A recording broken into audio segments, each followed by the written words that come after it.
Why is Iran Shia? The Muslim world is divided between its two main sects, Sunni and Shia. Their beliefs differ regarding who succeeded the Prophet Muhammad.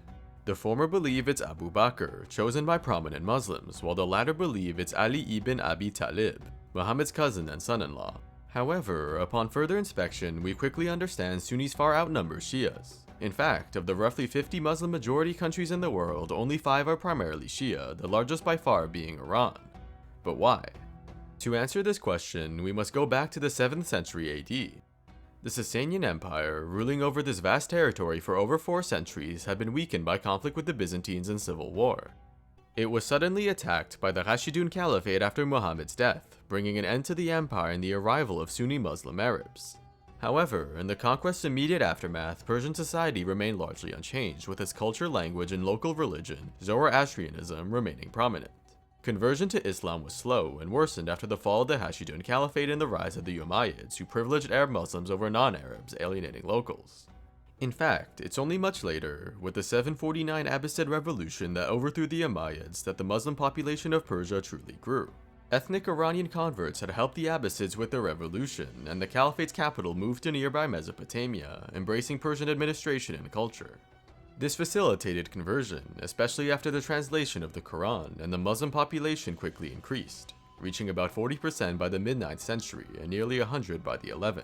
Over the centuries, Persia remained Muslim, specifically Sunni, even as Persian dynasties came and went, including Mongol and Turkish ones after the Mongol Empire's invasions and Turkic migrations, like the Ilkhanate and the Timurids.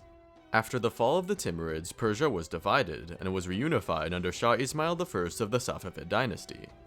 Soon after, Ismail declared Twelver Shia Islam the official religion of his country and initiated a mass conversion of the Persian people, brutally suppressing any Sunni dissent. He forced mosques to recite Shia prayers and imported Shia scholars and writers from the West, notably the Twelver Shia clerics, to help with the process. But why? It's important to understand that the actions of Shah Ismail were likely politically motivated. Ismail, like many others of Turkish origin, claimed a Persian identity because it helped legitimize his reign to a mostly Persian population. Conversion to Shia followed a similar idea, but for different reasons. Ismail may not have even personally believed in the ideas of Shia Islam, but he used them to justify conquest. You see, the western and eastern enemies of the Safavids, the Ottoman Empire, and the Uzbek tribes were staunch followers of Sunni.